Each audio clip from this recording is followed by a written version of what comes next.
신명기 28장 47절에서 68절입니다. 긴 본문이지만 저와 번갈아 교독하도록 하겠습니다. 제가 먼저 읽겠습니다. 내가 모든 것이 풍족하여도 기쁨과 즐거운 마음으로 내 하나님 여호와를 섬기지 아니함으로 말미암아 내가 줄이고 목마르고 헐벗고 모든 것이 부족한 중에 여호와께서 보내사 너를 치게 하실 적군을 섬기게 될 것이니 그가 철 멍에를 내 목에 메워 마침내 너를 멸할 것이라.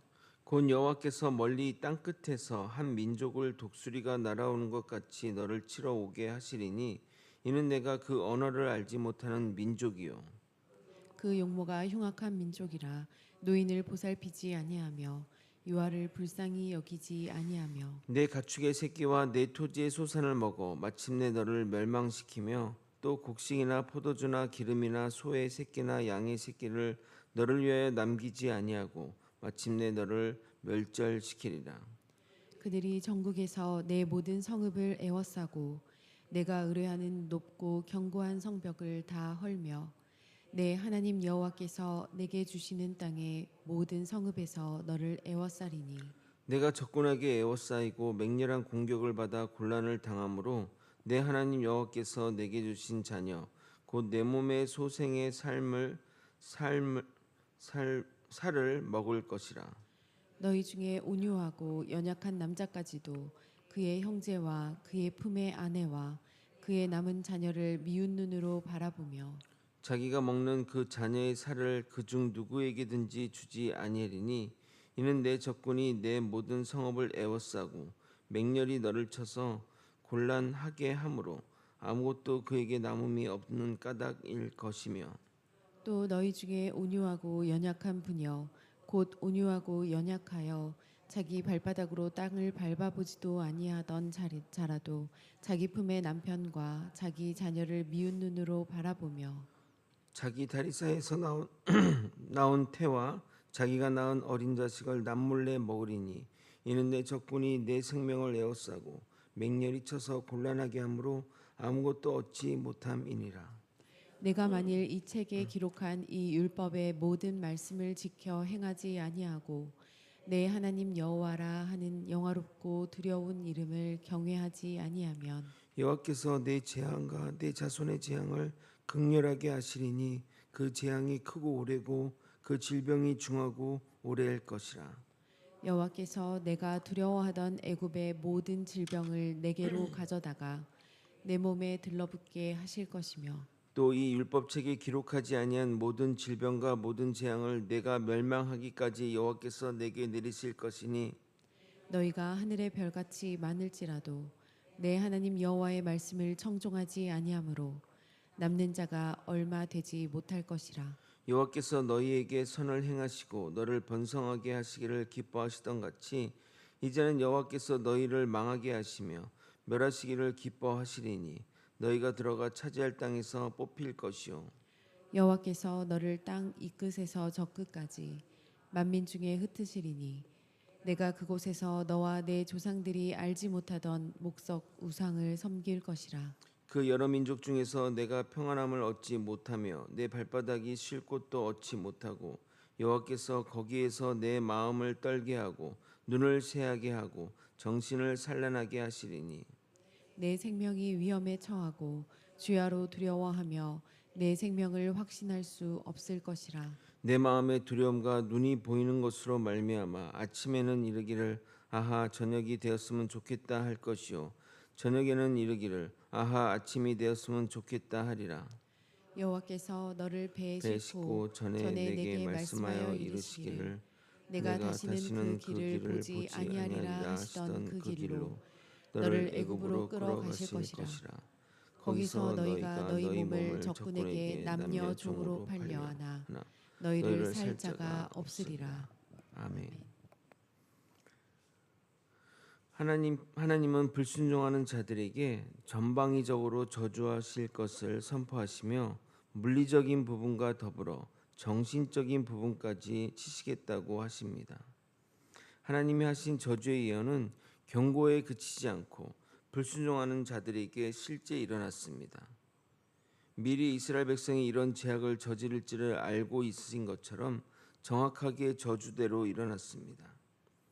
하나님이 이렇게 경고하시고 역사 가운데 성취하신 것을 우리에게 보여주시는 이유는 이 일을 통해 우리를 견책하시고 교훈으로 삼게 하려는 목적입니다.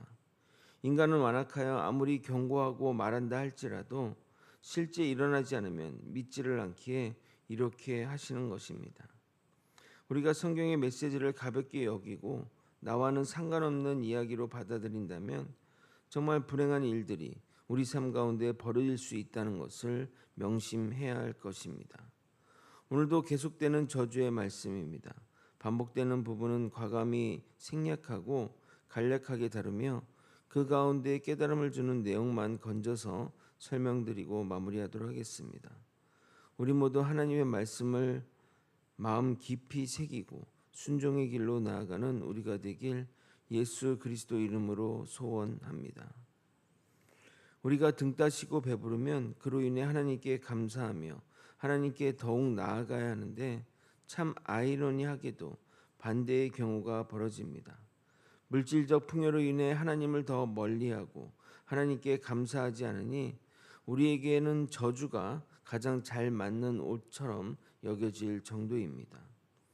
그로 인해 정말 저주가 내리고 줄이고 목마르고 헐벗고 모든 것이 부족한 상황에서 적군까지 보내사 우리를 쳐서 우리가 그 나라에 복종하게 될 것을 이야기하고 있습니다. 49절입니다. 곧 여호와께서 멀리 땅끝에서 한 민족을 독수리가 날아오는 것 같이 너를 치러 오게 하시리니 이는 내가 그 언어를 알지 못하는 민족이요. 그들이 쳐들어온다고 해도 우리 성벽의 높음을 자랑하고 그 안에서 안전하게 살면 되지 않겠냐 생각하는데 적들이 그 성을 에워싸고 어떠한 출입도 하지 못하게 하면 그 성은 안전지대가 아니라 그들의 무덤이 되는 것입니다. 결국 먹을 것이 없어서 굶주림에 자신의 자녀를 먹는 일이 벌어질 것이라고 예언했는데 그 일이 이스라엘 역사 가운데 일어났던 것입니다. 53절입니다. 내가 적군에게 에워싸이고 맹렬한 공격을 받아 곤란을 당함으로 내 하나님 여호와께서 내게 주신 자녀 곧 내 몸의 소생의 살을 먹을 것이라. 이런 일들이 이스라엘 역사 가운데 3번 일어났는데 열왕기하 6장에서 아람의 벤하닷이 공격하여 사마리아 성에 갇힌 백성들이 그렇게 행하였고 열왕기하 17장 북이스라엘 마지막 호세아 시절에 아수르 왕 살마네살이 3년간 사마리아 성을 에워싼 사건, 그리고 열왕기하 25장에 유다의 마지막 왕 시드기야 통치 때 바벨론 느부갓네살이 예루살렘을 2년 반 동안 에워싼 일이 있었습니다. 그때마다 이런 비극이 반복하여 일어났던 겁니다. 이런 심판의 종국의 상황에서도 인간의 소원으로 만든 성벽을 붙잡고 그것을 의지하려는 이스라엘 백성들의 패역하고 어리석은 모습이 우리의 모습이 되지는 않아야 할 것입니다.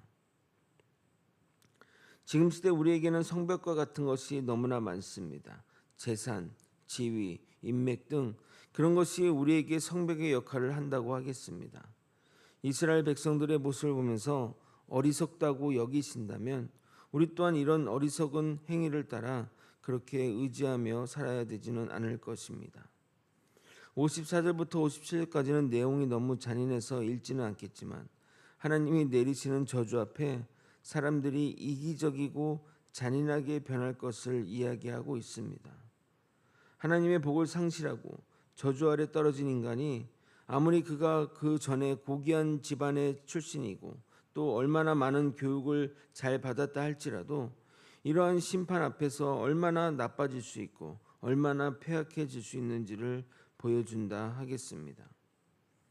하나님은 불순종하는 우리에게 다시 한번 경고의 메시지를 선포합니다. 아마도 이 이야기를 듣던 이스라엘 백성들도 모세시여 이제 잘 알아들었으니 그만하면 좋겠습니다 라고 말할 것 같습니다.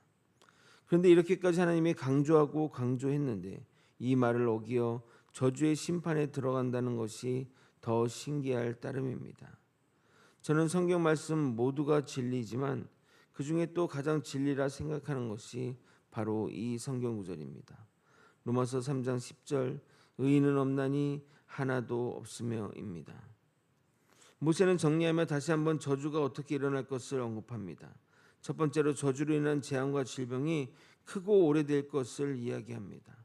두 번째로 애굽에 내린 재앙도 너희에게 행할 것이고 알지도 못하는 질병이 멸망할 때까지 내릴 거라고 저주하십니다. 세 번째로 벨과 같이 많던 너희를 남은 자가 얼마 없게 하겠다고 말씀하십니다. 이 저주대로 실제 이스라엘 역사 가운데 일어났습니다. 아마 독일이 일찍 멸망하지 않았다면 히틀러의 유대인 학살로 인해 유럽에 있는 유대인의 씨가 말라버렸을 것입니다. 그뿐만 아니라 저주를 내리시는 하나님의 마음을 이야기하고 있습니다. 63절을 여러분이 한번 읽어보도록 하겠습니다. 시작. 여호와께서 너희에게 선을 행하시고 너희를 번성하게 하시기를 기뻐하시던 것 같이 이제는 여호와께서 너희를 망하게 하시며 멸절하시기를 기뻐하시리니 너희가 들어가 차지할 땅에서 뽑힐 것이요. 우리의 죄악이 얼마나 패악하고 또 악했으면 하나님이 우리의 멸망을 기뻐하신다고 말하겠습니까? 정말 듣기만 해도 가슴 아픈 현실이 아닐 수 없습니다. 그리고 실제 예언대로 이스라엘 백성은 아수르와 바벨론, 나중에는 로마의 포로로 끌려가 비참한 대우를 받으며 살아야 했습니다. 그렇게 무려 2000년의 세월 동안 방황해야 했습니다. 그러나 아직도 이스라엘 사람들은 예수를 받아들이지 않고 있습니다. 그것은 아직 그들의 고난이 끝이 나지 않았다는 말이기도 합니다. 언젠가 그들이 회개하여 예수를 받아들인다면 그때 주님이 오시지 않을까 조심스레 짐작해 봅니다. 그런데 실제 유대인 중에 예수를 받아들이는 수가 점점 늘어나고 있다고 하니 기대해도 좋을 것 같습니다. 모세는 저주받는 우리가 인생에 낙이 없어 마치 죽음을 기다리는 인생처럼 하루빨리 세월이 흐르기를 바랄 것을 예언하고 있습니다. 67절입니다. 내 마음의 두려움과 눈이 보이는 것으로 말미암아 아침에는 이르기를 아하 저녁이 되었으면 좋겠다 할 것이요 저녁에는 이르기를 아하 아침이 되었으면 좋겠다 하리라. 그러면서 저주의 최종 결론이 너희가 출애굽한 애굽으로 다시 돌려보내겠다는 겁니다. 아마도 지금 이스라엘 백성에게 가장 무서운 저주가 바로 이 저주일 것입니다. 마치 군대를 제대한 친구에게 다시 입대하라는 것과 같은 것이며 천국을 눈앞에 두고 지옥에 가라 하는 것과 같을 것입니다. 우리가 노력하고 수고한 모든 것이 다 허사가 되며 그 고통의 시간과 장소로 돌아가야 하는 것이 가장 힘든 저주가 아닌가 생각됩니다. 68절을 읽고 설교를 마무리하도록 하겠습니다. 함께 읽겠습니다. 시작. 여호와께서 너를 배에 싣고 전에 내게 말씀하여 이르시기를 내가 다시는 그 길을 보지 아니하리라 하시던 그 길로 너를 애굽으로 끌어가실 것이라. 거기서 너희가 너희 몸을 적군에게 남녀 종으로 팔려 하나 너희를 살 자가 없으리라. 아멘. 말씀을 정리하겠습니다. 저주가 우리와 상관없는 일이라 할지라도 그것을 계속해서 잊는 것이 너무나 힘든 것은 사실입니다. 그럼에도 이렇게 강조하며 죄를 짓지 말라고 하시는 이유는 인간의 죄성 때문입니다. 인간들은 정말 끊임없이 죄를 추구하고 하나님을 배반하며 패역의 행위를 사랑합니다. 그렇게 강조하고 그렇게 경고했는데 어찌 그렇게 하나님을 떠나 죄를 사랑하고 결국 그 경고대로 그 저주를 받으며 살았는지 놀라울 정도입니다. 우리 가운데 나는 괜찮겠지 또는 이 정도는 하나님이 용서해 주시겠지 하는 마음이 있지는 않나 점검할 필요가 있습니다. 항상 주의 말씀을 곁에 두고 그 말씀의 견책을 받아 저주와는 정말 먼 삶을 살아가는 저와 여러분이 되시길 예수 그리스도 이름으로 축원드립니다. 아멘. 기도하시겠습니다. 하나님 아버지, 하나님의 말씀을 받아 아버지 우리 삶의 그 경고의 메시지로 받아들이는 아버지 믿음의 백성이 되게 도와주옵소서. 그래서 하나님 말씀하신 저주와는 정말 상관없는 복된 삶을 살아갈 수 있도록 이끌어 주시옵소서. 아버지여, 정말 저주의 삶 가운데 우리 삶이 놓여 있지 않게 도와주옵시고, 아버지 순종과 또 하나님을 경외함으로써 하나님의 뜻 안에서 그 예배하신 복을 받아가지는 삶으로 나아가도록 이끌어 주시옵소서. 이 모든 것 우리 주 되신 예수 그리스도 이름으로 기도드리옵나이다. 아멘.